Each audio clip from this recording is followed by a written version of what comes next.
From the thunder of chariots in the Roman circuses to the ritualized clash of medieval jousts, we followed the horse as both warrior and performer. These games, grounded in war, began to evolve, less martial, more theatrical.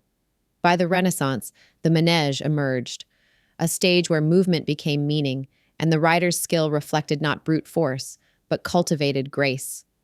Treatises and finally books replaced oral tradition. Kings like Duarte wrote of courage and conscience, while Neapolitan masters were soon to transform riding into a philosophy. The horse, once a weapon, became a partner in art. And in the courtly academies, horsemanship became a mirror of the soul, its geometry, rhythm, and tact reflecting the ideals of a new age. Maximilian I, the self-fashioned last knight, preserved the image of chivalry through armor, allegory, and print. Through lavish commissions and printed propaganda, he mythologized himself as the ideal chevalier, honorable, loyal, and martial, while navigating the new realities of gunpowder warfare and centralized governance. His reign marked a symbolic twilight of feudal knighthood, casting him as a bridge between fading ideals and emerging statecraft. But now we turn to a man who did not mythologize knighthood. He embodied it. Bayard, Chevalier sans peur et sans reproche, rode not for spectacle but for virtue. And in him we find the bridge between battlefield valor and the quiet mastery of the riding manège. In other words, the embodiment of the chivalric identity of the warrior knight, defined by military service and martial virtue, which was foundational to the French nobility. As circumstances changed, this identity was not simply discarded, but was transformed. Horsemanship served as the crucial vehicle for this transformation, allowing nobles to carry forward the cherished qualities of virtue into the new, non-military context of the manège, while simultaneously providing a perfect stage to display the increasingly vital courtly attributes of grace and sprezzatura. This unique capacity to blend the old with the new enabled the French nobility to adapt its identity successfully, ensuring its continued vitality and relevance in the early modern era, and arguably to the riders of today.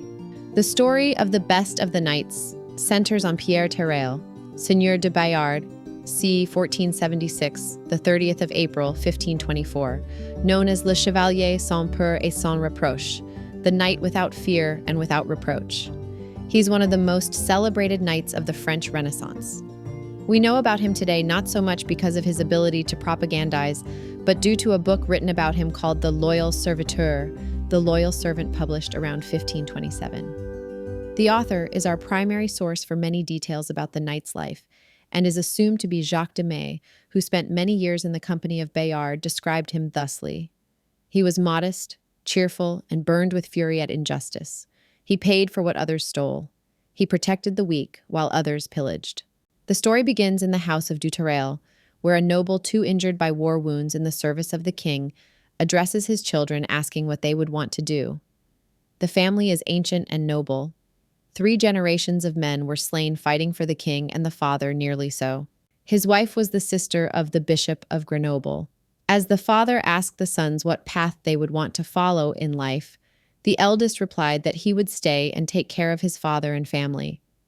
The younger boy stated that he would like to follow the noble men of times past and embrace the profession of knighthood and war. The father replied, "God grant that this be so. In countenance and figure you already resemble your grandfather, who in his time was one of the best knights in Christendom." It is then arranged that the young man, Pierre Terrail de Bayard, through the connections of the Bishop of Grenoble, his uncle, was to be assigned to the Duke of Savoy as a page. The bishop travels to the house of his sister and brother-in-law and meets the young man, now about 13 years old. A knight above all was a horseman, and in all the early telling in the book, young Pierre at age 11 is known in the area and among his family as cheerful, energetic, and a natural horseman with no fear. Upon meeting the boy, the bishop sent to town for a tailor and enough velvet and satin to make for him clothes that would be suitable for his introduction to the Duke of Savoy. This being completed, they resolved to leave the next morning for Pierre to begin his life in arms, training as a page. When he mounted his horse in the morning, his horse felt his energy and excitement and leaped forward with 3 great leaps, curvets, and passades. Rather than trying to stifle the energy, the boy spurs him on, and both horse and rider are exulting in the energy. Loyal servitor makes sure to point out that he handles the spirited horse like a much older knight. The boy's inner nobility and martial destiny are revealed through his bond with the horse. His father asked if the boy were not afraid of the horse's high activity, and Pierre responded, saying words to the effect that he hoped in the upcoming years to have this horse or another stirred up in defense of his lord. This scene embodies the ideal of the time virtue, courage, elegance, and mastery revealed through action. After settling down, they begin the day-long ride to Chambéry, where the Duke resides. They were met by 4 squires and escorted into the house for dinner. Even at the first dinner, Pierre gains notice. He is pouring wine for several of the guests, and the Duke observes his elegant and modest manner. Having eaten, Pierre, with high spirits, tacked up and mounted his horse and entered the court of the House of Savoy, a family well known for martial and equestrian skill of highest order. He came in the court in such grace and vigor, showing curvet and a passade. The count, standing on a gallery above the courtyard with the bishop, said, "My lord of Grenoble, I believe that is your little favorite who rides his horse so well. My lord, he is my nephew and come from a good family from which noble knights have sprung. His journey to knighthood has begun. His equitation has become character revelation, a visible declaration of inner nobility and martial destiny. He will become known forever as the knight without fear and without reproach." We used to stand around the warm-up rings at horse shows, watching the riders, and you could see those kids with the obvious talent with horses, their unconscious ease and gracefulness. The horses love them. He is accepted as a page and begins service and training. As one would expect, Bayard was excellent in training. He is 14 and has been training for a half a year. There would be strengthening exercises. Wrestling was very important for strength as well as strategy and will. Riding, hunting, learning, and practicing with weapons. The training is preparation for a lifetime of war on horseback. Physical strength was important, however, riding skill was supreme. The innate qualities of courage, bravery, and audacity of thought, as well as skill in handling weapons, were brought forward by the training. They trained all the time. The horse and rider trained in the volte. The repouland was a sort of closed half volte. The passade was used to parry a blow or to prepare to jump. The passade was used in training and in battle since the time of Xenophon. The training was at a slow gallop on the straight line, with the gallop maintained in the turn or the one called furious, in which one set off at full speed but negotiated the half turn as a half pirouette. The Duke of Savoy wanted to call on the King of France, who was jousting in Lyon. He met the king at a nearby convent and then again later for dinner. During dinner, much discourse was held concerning dogs, birds, love, and arms. And among other things, the Lord of Ligny said to the king, "Sire, I swear to you on my faith that my Lord of Savoy hath a mind to give you a page who rides a spirited little steed as well as ever I saw a youth in my life. I believe he is not more than 14 years old, but he manages his horse like a man of 30. It was decided that the king was to see the young Bayard upon the field on his horse. So he cried out to him, "Page, my friend, spur your horse," which he did immediately, and to see how he acquitted himself. You would have thought he had been used to the matter all his life. At the end of the course, he made him take 3 or 4 leaps, and then, without saying a word, returned at full gallop towards the king, and stopped him quite short before him, causing his horse to curvet, insomuch that not only the king, but all the company received singular pleasure thereby.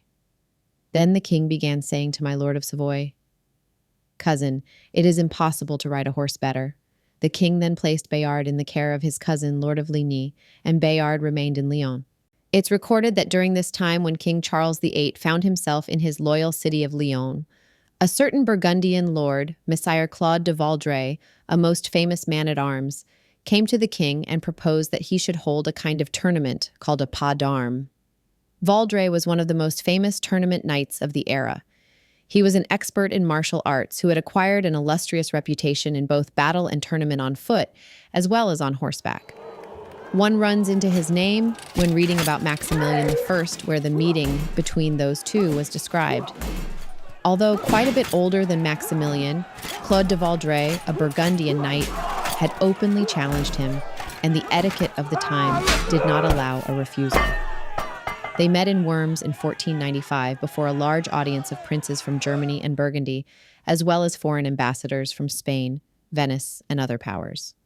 In true noble fashion, although Maximilian won the tournament, Maximilian awarded a golden chain and ring to Vaudry, the prizes to which the victor was entitled. However, Vaudry gave the award to Maximilian's wife, Bianca Maria Sforza, who was in attendance with many other women of the nobility. Public exchanges of gifts between the two men were the order of the day, advertising their gallantry and the chivalric standards of behavior that united them. One of the gifts was the foot armor of Vaudry shown in the foreground. Maximilian's is to the left. Back to our story. The same Claude de Vaudreuil wished to organize a tournament, a pas d'armes, in Lyon. At the time, the King of France had been touring his realm for several years and had just returned to Lyon, where Vaudry also happened to arrive. Vaudry petitioned the king, asking permission to hold a tournament both on foot and on horseback, featuring lance charges and battle-axe combat. His request was granted. The king greatly enjoyed festive entertainments. Messire Claude de Vaudreuil took charge of the event with great care. He had his shields displayed publicly, inviting any gentleman who wished to demonstrate his bravery to come forward and touch them. Their names were then recorded by the king's herald, who oversaw the proceedings. One day the good knight walked past the shields and thought to himself, "Ah, dear Lord, if only I could afford to properly equip myself, I would gladly touch one of those shields." He indeed touched the shields. His training was quite advanced, but he needed the proper horses and clothes with which to challenge the great knight, so he borrowed the money from his uncle, the Bishop of Grenoble, and equipped himself. As it turned out, in spite of his youth at the time and his boldness for entering the tournament, he did well. It became time for Bayard to begin the work for which he was trained, and the Lord of Ligny and the king gave him gifts and advice of adherence to knightly values and chivalric honor, and he was sent to Picardy to begin his military career.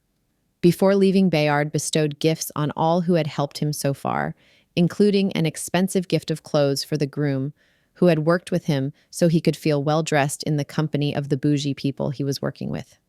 He traveled some distance to Aire, and upon arriving was convinced by a local that he be the one to hold a tourney.